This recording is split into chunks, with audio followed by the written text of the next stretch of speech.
الحمد لله وكفى وسلام على عباده الذين اصطفى أما بعد فأعوذ بالله من الشيطان الرجيم بسم الله الرحمن الرحيم وللآخرة خير لك من الأولى صدق الله مولانا العظيم وبلغنا رسوله النبي الكريم الأمين إن الله وملائكته يصلون على النبي يا أيها الذين آمنوا صلوا عليه وسلموا تسليما اللهم صل وسلم وبارك على سيدنا ومولانا محمد وعلى آل سيدنا ومولانا محمد عدد ما بعلم الله صلاة دائمة بدوام ملك الله صلاة وسلاما عليك يا سيدنا يا رسول الله وعلى آلك وأصحابك يا سيدنا يا رحمة للعالمين ويا خاتم الأنبياء والمرسلين. قابل قدر حاضرین و سامعین کرام، ربیع الاول شریف کا مہینہ ہم پہ شروع ہو چکا ہے اور یہی وہ مبارک مہینہ ہے جس میں اللہ تبارک و تعالیٰ نے اپنے محبوب نبی اور اپنے آخری نبی ہمارے پیارے نبی احمد مصطفیٰ حضرت محمد مصطفیٰ صلی اللہ علیہ وآلہ وسلم کو اس دنیا میں مبعوث فرمایا۔ اللہ تعالیٰ نے تمام مخلوقات سے بڑھ کر افضل والا اور تمام مخلوقات اور انسانوں سے بڑھ کر بہترین اور کامل انسان ہمارے نبی کو بنایا۔ دنیا میں یا اس پوری کائنات میں جتنی خوبیاں ہو سکتی ہیں،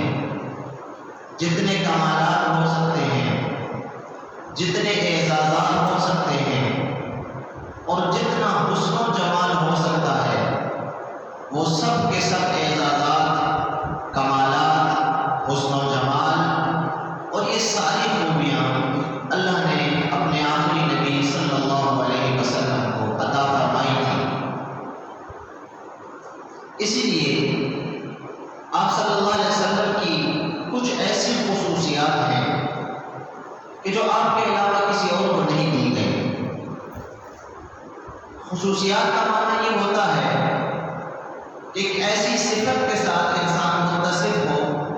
جو اس کے علاوہ کسی اور کو نہ ملی ہو،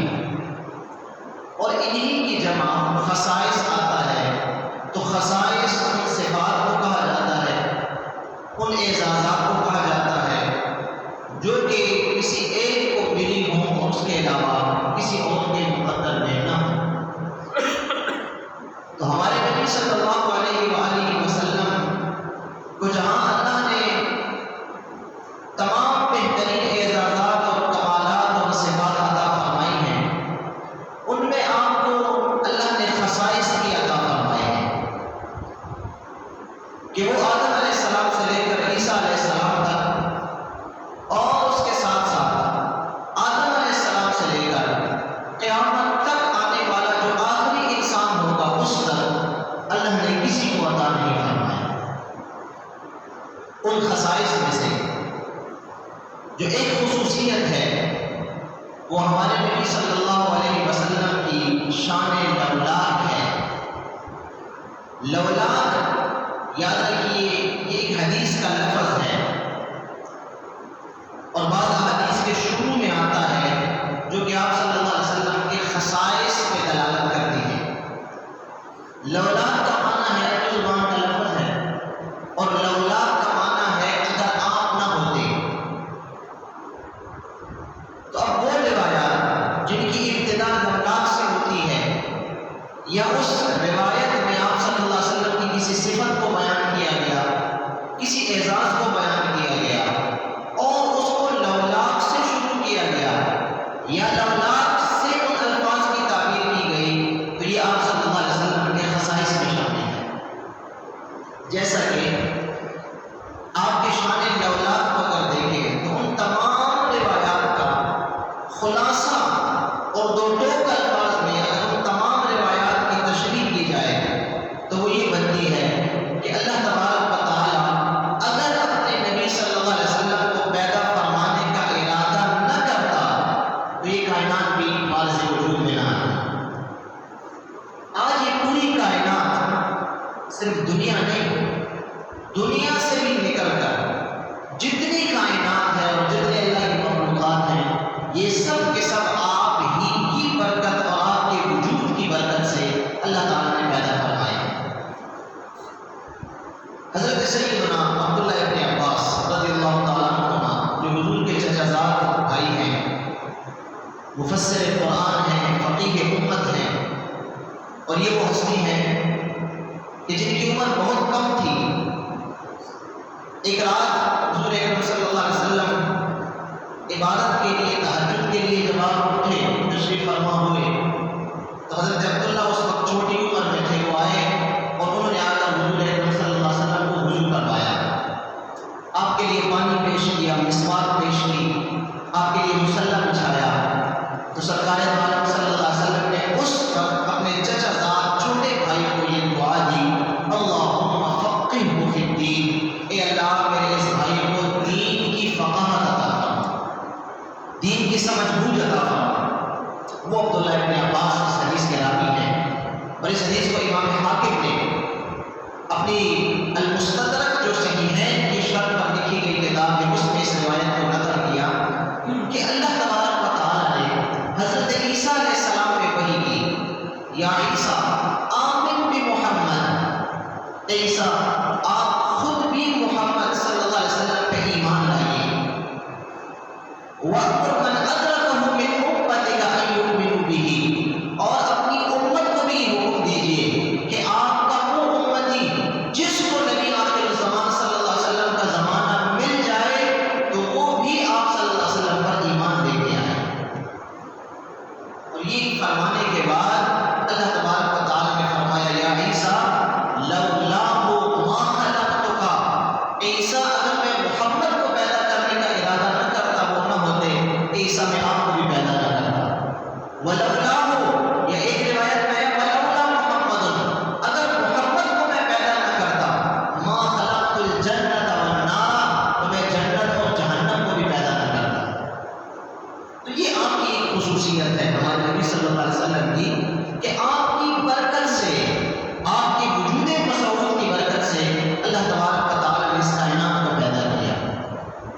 آدم علیہ السلام کی توبہ کا واقعہ آپ سن چکے ہیں کئی بار۔ آدم علیہ السلام 300 سال تک جنت سے نکالے جانے کے بعد دنیا میں روتے رہے، 300 سال تک روتے رہے، لیکن اللہ نے آپ کی توبہ کو قبول نہیں کیا۔ توبہ کو قبول کر دیا جب 300 سال گزرنے کے بعد اللہ تعالیٰ نے ہی آدم علیہ السلام پہ رحم فرمایا، آپ نے فضل کیا، اور آپ کے دل میں اللہ نے ایک بات ڈال دی۔ اب وہ بات کیا تھی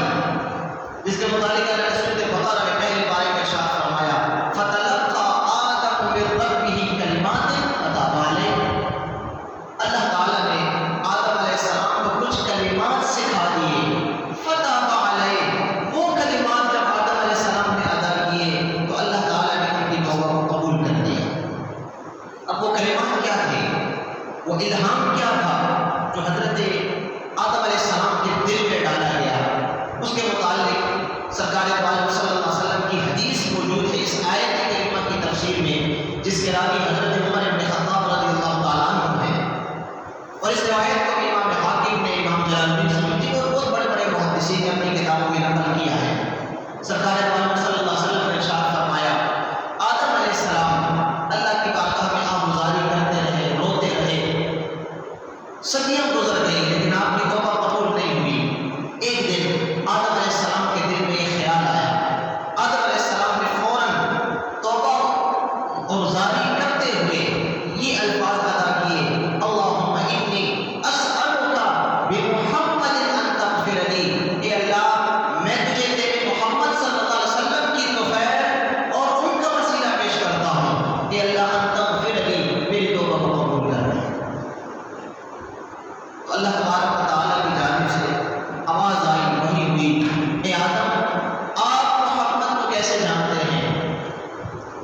تو حضرت آدم علیہ السلام نے عرض کی اللہ جب تو نے اپنی قدرت سے مجھے پیدا کیا میرے اندر اپنی پسندیدہ روح پھونکی اور تو نے مجھے زندگی عطا کی جب میں نے پہلی مرتبہ آنکھ کھولی تو میں نے دیکھا کہ تیرے عرش کے پایوں پہ یہ کلمہ لکھا ہوا تھا لا الہ الا اللہ محمد رسول اللہ۔ پھر جب میں جنت گیا جنت میں میں نے کوئی ایسا درخت کوئی ایسا پتا کوئی ایسی نور نہیں دیکھی کہ درختوں کے پتوں پہ بھی یہی کلمہ لکھا تھا پھولوں کی پیشانیوں پہ بھی یہی کلمہ لکھا تھا اور جنت میں جس طرف میں جاتا یہی کلمہ مجھے نظر آتا۔ تو آج میرے دل میں یہ خیال آیا کہ ایک نام تو تیرا ہے لیکن اس کلمے میں تیرے نام کے ساتھ جو جڑا ہوا دوسرا نام ہے محمد، یہ بہت برگزیدہ ہستی ہیں جن کا نام تو نے اپنے نام کے ساتھ لکھا ہوا ہے کہ اللہ اسی محمد کی برکت سے میں تجھ سے سوال کرتا ہوں۔ تو اللہ تبارک و تعالیٰ نے آواز دی، اللہ نے ارشاد فرمایا اے آدم جب تو نے محمد صلی اللہ علیہ وسلم کی برکت طلب کی ہے اور آپ کا وسیلہ پیش کیا ہے میں نے آپ کی توبہ کو قبول کر لیا ہے اور اے آدم لولا ما خلقتک اگر محمد نہ ہوتے تو میں آپ کو بھی پیدا نہ کرتا۔ یہ جو لولا ہے شان لولا ہے یہ اللہ نے ہمارے نبی صلی اللہ علیہ وسلم کے خصائص میں اللہ نے شامل رکھی ہے کہ آپ کی برکت سے اللہ نے اس کائنات کو پیدا کروایا ہے۔ اور ایک مشہور روایت جس کو حدیث نور بھی کہا جاتا ہے جس کو امام عبدالرزاق نے اپنے مصنف عبدالرزاق نے اس روایت کو صحیح اپنی سند کے ساتھ نقل کیا اور پھر اسی روایت کو مصنف عبدالرزاق سے یہ امام عبدالرزاق جو تھے یہ بہت بڑے محدث تھے اپنے زمانے کے اور یہ بات بھی یاد رکھیں کہ آج ہم جس بخاری اور مسلم کو ذکر کرتے ہیں کہ یہ حدیث بخاری کی ہے یہ حدیث مسلم کی ہے وہ امام بخاری امام مسلم کے بھی استاد ہیں، امام بخاری کے براہ راست ڈائریکٹ استاد ہیں اور امام مسلم کے پھر بال واسطہ دوسرے واسطے میں استاد ہیں۔ وہی امام عبدالرزاق اپنی مصنف عبدالرزاق میں اس حدیث کو طویل حدیث کو لے کے آئے ہیں اور پھر انہی سے آپ کے بعد آنے والے جتنے محدثین تھے سیرت نگار تھے انہوں نے اسی حوالے کے ساتھ اپنی کتب میں اور آپ ہی کی سند کے ساتھ اپنی کتب میں اس حدیث کو روایت کی اور پھر ہمارے ماضی قریب میں بر صغیر کی بہت بڑی شخصیت مولانا شاہ علی تھانوی صاحب نے بھی اپنی کتاب نشر الدین میں انہی کا حوالہ ذکر کرتے ہوئے اس حدیث کو روایت کی۔ اس حدیث میں بھی آپ کی شان لولاک کو ذکر کیا گیا ہے اور وہ کیا تھی؟ آقا کریم صلی اللہ علیہ وسلم نے خود ارشاد فرمایا، حضرت جابر فرماتے ہیں ایک دن میں نے پوچھا یا رسول اللہ صلی اللہ علیہ وسلم اللہ تعالیٰ نے اس کائنات میں سب سے پہلے کس چیز کو پیدا کیا؟ تو اللہ کے نبی صلی اللہ علیہ وسلم نے مجھے حضرت ارشاد فرمایا یا جابر ان اللہ خلق قبل الاشیاء کلها نور نبی کا من نورہ۔ اے جابر اللہ تعالیٰ نے اس کائنات میں سب سے پہلے تیرے نبی کے نور کو اپنے نور سے پیدا فرمایا اور پھر اس کے بعد ایک پوری تشریح ہے اس نور کی، اس کائنات کو پھر کیسے پیدا کیا گیا تو حضور نے حضرت جابر کو یہ پوری تفصیل بتائی تو حضور اکرم صلی اللہ علیہ وسلم نے ارشاد فرمایا اے جابر اللہ نے میرے نور کو اپنے نور سے پیدا کیا، پھر اس نور کے اللہ نے 4 حصے کیے۔ پہلے حصے سے اللہ نے آسمانوں کو پیدا کیا، دوسرے سے زمین کو پیدا کیا، تیسرے سے اللہ نے اشجار و انہار کو پیدا کیا، چوتھے حصے کو اللہ نے پھر 4 حصوں میں تقسیم کیا، پھر پہلے 3 حصوں سے فلاں چیزوں کو پیدا کیا، چوتھے حصے کو پھر اللہ نے 4 حصوں میں تقسیم کیا، پھر اس کے 3 حصوں سے فلاں چیزوں کو پیدا کیا، چوتھے کو اللہ نے پھر 4 حصوں میں تقسیم کیا۔ ایک طویل حدیث ہے جس میں اللہ تبارک و تعالیٰ کے رسول صلی اللہ علیہ وسلم نے اس کائنات کی جو بڑی چیزیں ہیں ان تمام کو گنوا کر یہ بتایا ہے کہ آج اس کائنات میں جو کچھ تم دیکھ رہے ہو یہ میرے ہی نور کی برکت اور اسی سے اللہ نے اس کائنات کو پیدا فرمایا۔ تو یہ آپ کی شان ہے، اللہ کے نبی صلی اللہ علیہ وسلم کی خصوصیت ہے، یہ آپ کو دی گئی ہے، اس کائنات میں اور کسی کو بھی یہ شان نہیں دی گئی کہ اس کی برکت سے کسی چیز کو پیدا کیا گیا۔ یہی وجہ ہے کہ امت کی وہ ہستیاں، امت کے وہ لوگ جو علماء ربانیین ہیں، جن کو ہم صوفیاء اور اولیاء کرام کہتے ہیں، جو حقیقی معنوں میں اولیاء اور صوفیاء ہوتے ہیں، جو حقیقی معنوں میں علماء ربانیین ہوتے ہیں، ان کی سر کی آنکھوں کے ساتھ ساتھ دل کی بھی آنکھیں بینا ہوتی ہیں۔ ہماری تو صرف سر کی آنکھیں ہیں، ہمارے دیکھنے میں بھی قصور ہوتا ہے، ہمارا دیکھنا الگ بھی ہو سکتا ہے، لیکن وہ عظیم ہستیاں اللہ کے محبوب بندے جن کو اللہ تعالیٰ دل کی آنکھیں دے، اور ان کے دل کی آنکھیں جب بیدار ہو جاتی ہیں اور اللہ ان کو کشف کی عظیم نعمت عطا فرماتا ہے، تو پھر وہ ہر چیز کی حقیقت کو پہچان دیتے ہیں۔ پھر ان کی آنکھیں وہ چیزیں بھی دیکھ سکتی ہیں جو ہماری سر کی آنکھیں نہیں دیکھ سکتی۔ اور یہ کائنات جتنی بھی حیات رکھی ہے، یہ صرف وہی نہیں ہے جس کو ہم دیکھ سکتے ہیں یا ہم سن سکتے ہیں، یہ تو ہماری بساط ہے، ہماری طاقت ہے کہ ہماری آنکھیں بہت ساری چیزوں کو دیکھتی ہیں اور بہت ساری چیزوں کو نہیں بھی دیکھتی ہیں، لیکن جو چیزیں ہماری نظروں سے اوجھل ہیں، ہمیں نظر نہیں آ رہی، تو ہم کبھی ان کا انکار نہیں کر سکتے۔ جو چیزیں ہم سن سکتے ہیں اس کا تو ہم اقرار کرتے ہیں، لیکن اس کائنات میں، اس فضا میں بہت ساری ایسی چیزیں بھی ہیں کہ جن کی آوازیں بھی ہیں، لیکن ہمارے کان ان کو سننے سے قاصر ہیں۔ اگر ہمارے کان نہیں سن سکتے تو اس کا یہ مطلب نہیں ہے کہ وہ چیز نہیں ہے یا ہمیں کوئی چیز نظر نہیں آ رہی۔ اگر کوئی بندہ کہے یار اس دیوار کے پیچھے کچھ بھی نہیں ہے، تو ہم سب اس کو پاگل کہیں گے۔ کیوں؟ بھئی اس لیے کہ چیزیں تو بہت ساری ہیں، پوری دنیا اس دیوار کے اس طرف ہے، لیکن تمہیں نظر نہیں آ رہی، کیونکہ بیچ میں دیوار ہے۔ دیوار نہ ہوتی تو کسی حد تک تم دیکھ سکتے تھے۔ تو بہت ساری چیزیں ایسی ہوتی ہیں جو ہماری آنکھیں نہیں دیکھ پاتی، ہمارے کان نہیں سن پاتے، ہم ان کو محسوس نہیں کر سکتے، لیکن آج سائنس نے بھی اتنی ترقی کر لی ہے کہ بہت ساری چیزیں انہوں نے بھی ہمیں بتا دی ہیں۔ اس فضا میں، اس کائنات میں بہت ساری ایسی چیزیں ہیں جو آج سائنسی آلات کے ذریعے ہم تک پہنچ رہی ہیں، ہمارے عقل اب بھی ان کو نہیں مانتی، لیکن جب دلائل دیے جاتے ہیں، شواہد پیش کیے جاتے ہیں، تو ہم مان جاتے ہیں کہ ہاں یہ چیزیں بھی ہیں، ہمارے سامنے ہیں، لیکن ہم اس آنکھ سے اس کو نہیں دیکھ سکتے۔ تو وہ لوگ، میں عرض کر رہا تھا کہ اللہ تبارک و تعالیٰ کے وہ محبوب بندے جو اللہ کو راضی کر لیتے ہیں، جن کے لیے پھر اللہ تبارک و تعالیٰ انعام کے طور پر ان کی آنکھوں سے اللہ پردے ہٹا دیتا ہے، اور ان کی دل کی آنکھیں جب بینا ہو جاتی ہیں تو پھر وہ ہر اس چیز کو بغیر کسی سائنسی مشین کے دیکھ سکتے ہیں، بغیر کسی آلے کے دیکھ سکتے ہیں، جو کہ عام بندے کی آنکھ نہیں دیکھ سکتی۔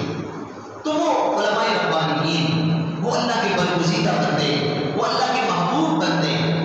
اب ان کی اگر آپ سیرت کو دیکھیں، ان کی تعلیمات کو دیکھیں، تو وہ کہتے ہیں کہ ہم نے اس حدیث کو کہ اللہ کے رسول نے فرمایا کہ اس کائنات کو میرے نور سے پیدا کیا گیا ہے،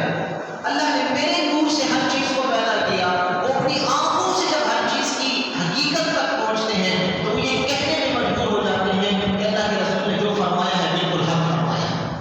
انہیں پھر ہر چیز میں حقیقت محمدیہ نظر آتی ہے،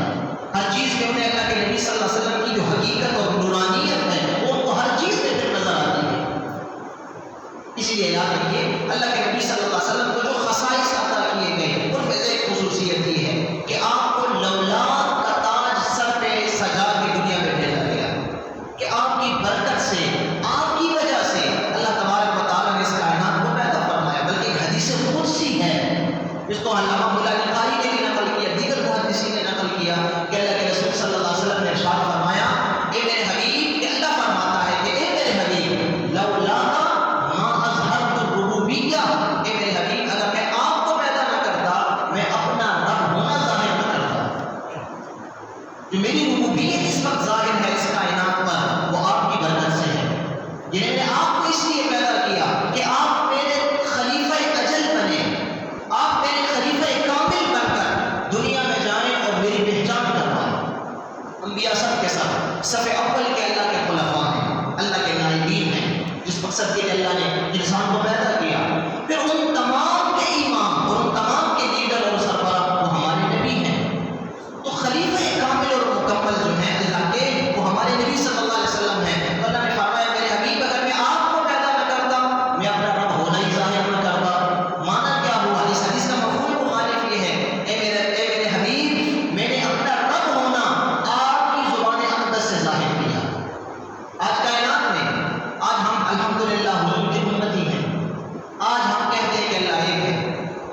ہم میں سے کس نے دیکھا ہے کہ اللہ ایک ہے؟ ہم میں سے کس نے اللہ کو محسوس کیا ہے کہ اللہ ایک ہے؟ لیکن اللہ کے حبیب نے فرما دیا کہ اللہ ایک ہے تو ہمیں ہمارا ایمان ہے۔ آج اگر عیسائی کہتے ہیں کہ اللہ ایک ہے اور وہ وحدہ لا شریک ہے، اللہ ایک ہے، تو انہوں نے کس بنیاد پر اللہ کو ایک کہا؟ ان کے پاس عیسیٰ علیہ السلام کی تعلیمات آئی۔ آج اگر یہودی یا دیگر الہامی مذاہب کے لوگ وہ اللہ کو ایک سمجھتے ہیں تو کس بنیاد پر سمجھتے ہیں؟ پہلی بنیاد، باقی اپنی تقاضات میں ہے، سب سے پہلی دلیل جو کسی الہامی مذہب میں ہوتی ہے وہ یہی ہوتی ہے کہ ہمیں ہمارے نبی نے کہا ہے۔ اس لیے اللہ تبارک و تعالیٰ نے اپنی وحدانیت کا جو ذکر ہے اور اپنی وحدانیت کا اعلان اللہ نے اپنے حبیب کی زبان اقدس سے فرماتے ہوئے کہا، قل هو اللہ احد، میرے حبیب آپ فرمائیے، قل آپ فرمائیے، هو اللہ احد کہ اللہ ایک ہے۔ مگر اللہ تعالیٰ اگر چاہتا تو ہم سب کے دلوں میں خود سے یہ بات ڈال دیتا کہ میں ایک ہوں۔ اللہ تعالیٰ کو کیا ضرورت ہے کہ اللہ کسی کے واسطے سے ہم تک بات پہنچائے؟ 1,24,000 انبیاء کے واسطے سے اللہ نے ہم تک بات پہنچائی، اللہ خود بھی بات پہنچا سکتا ہے، اس بات پہ وہ قادر ہے، ہمارے دل میں ساری باتیں ڈال دیں، کسی واسطے کی کسی نبی رسول کی ضرورت ہی نہ پڑے۔ لیکن نہیں، اللہ نے فرمایا میرے حبیب میں آپ کی اس عظمت کو ظاہر کرنا چاہتا ہوں، لولا کما اظہرت الربوبیہ، اگر میں آپ کو پیدا نہ کرتا، میں اپنا رب ہونا ہی ظاہر نہ کرتا،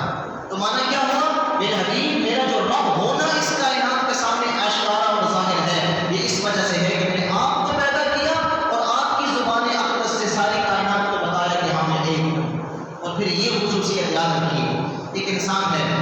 انسان کی فطرت ایسی ہے کہ انسان سوال میں سوال کرتا ہے، آسانی سے کسی کی بات کو نہیں مانتا، یہ ہر انسان کی فطرت ہے، چاہے وہ تعلیم یافتہ ہے یا وہ ان پڑھ ہے،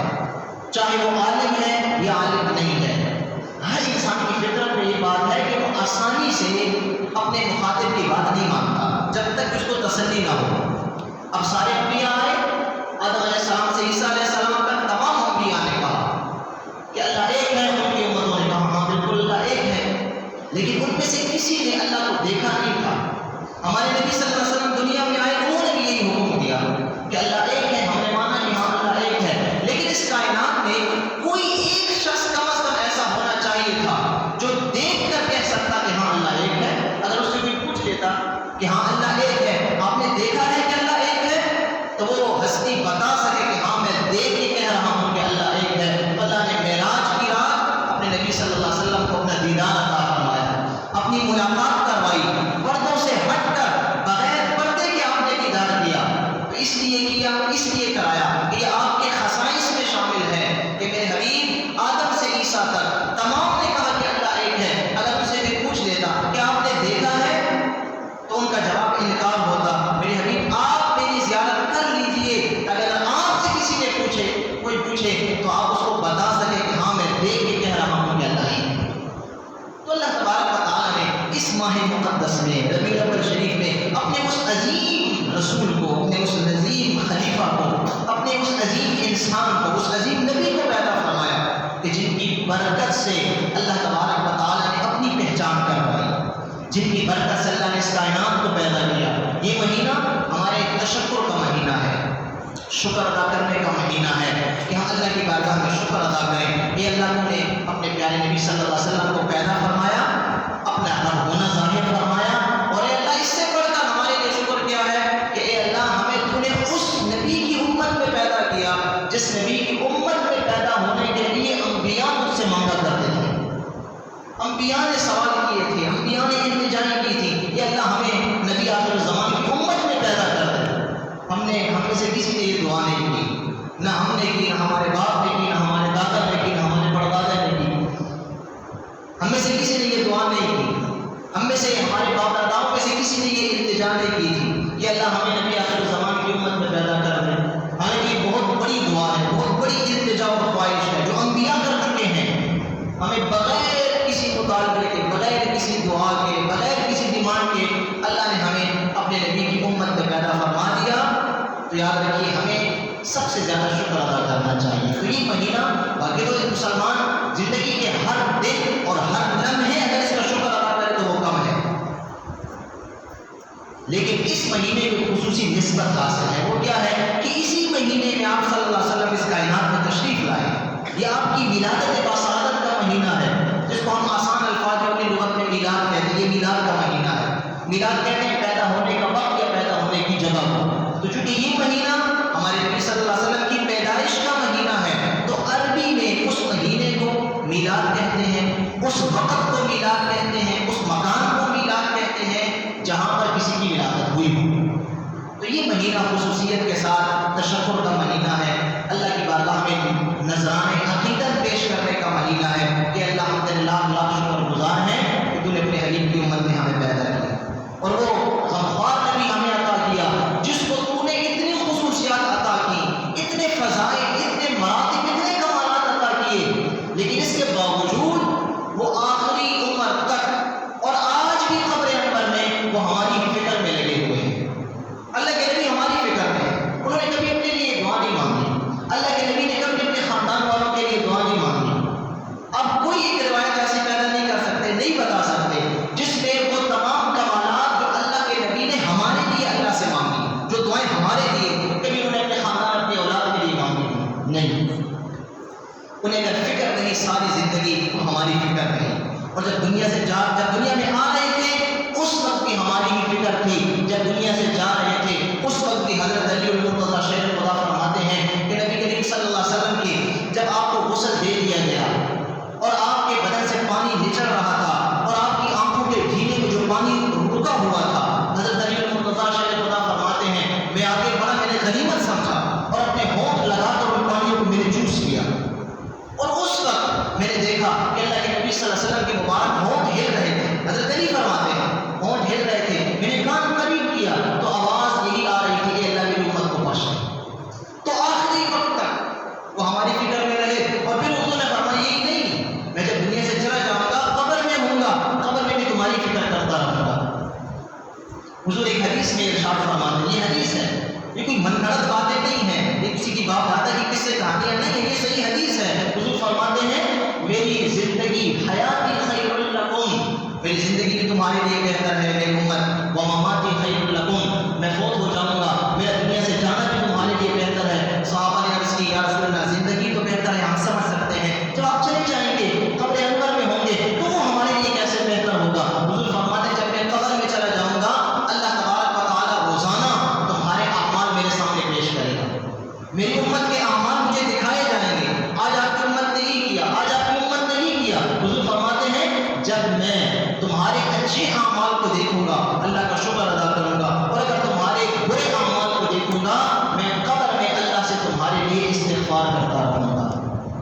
تو حضور نے فرمایا اس لیے میری زندگی بھی تمہارے لیے بہتر ہے، میرے دنیا سے جانا بھی تمہارے لیے بہتر ہے۔ تو وہ نبی جو ساری زندگی ہمارے ہی غم میں، ہماری ہی فکر میں لگے رہے، انہوں نے اپنی فکر نہ کی، اپنی ازواج مطہرات، اپنے کنبے کی فکر نہ کی، اپنے اولاد اور اپنی آل کی فکر نہ کی، فکر کی تو ہم جیسے گناہگاروں کی فکر کی، تو ہم پہ بھی یہ ان کا قرض بنتا ہے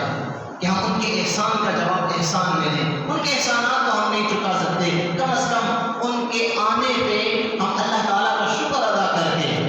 اس نعمت عظمیٰ پہ کہ بہت بڑی نعمت اللہ نے ہمیں عطا کی ہے حضور کی شکل میں، ہم اس نعمت کا شکر ادا کر کے اس مہینے میں خصوصیت کے ساتھ ہم کچھ نہ کچھ اپنی طرف سے نیاز مندی پیش کر سکتے ہیں۔ اللہ تبارک و تعالیٰ ہم سب کو آپ صلی اللہ علیہ وسلم کی محبت عطا فرمائے، آپ کے مقام اور مرتبے کو پہچاننے کی توفیق عطا فرمائے، اللہ کے نبی صلی اللہ علیہ وسلم کے ساتھ ہماری گہری محبت اور عشق نصیب فرمائے، آپ کے دین کو سمجھنے اور اس پر عمل کرنے کی توفیق عطا فرمائے، اور اللہ تبارک و تعالیٰ ان کاموں کی ہمیں توفیق عطا فرمائے کہ جب ہمارے اعمال پیش ہو رہے ہوں حضور کی بارگاہ میں تو حضور ہم سے راضی ہوں اور ہماری وجہ سے وہ اللہ کا شکر ادا کریں کہ اللہ ہمیں نیک اعمال کی توفیق عطا فرما، اور ہمیں برے اعمال سے اور ان اعمال سے کہ جن اعمال سے ہمارے نبی کو قبر انور میں تکلیف اور دکھ پہنچتا ہو ہمیں محفوظ اور معمون فرما۔ وصلی اللہ علیہ النبی الأمی وآلہ وسلم۔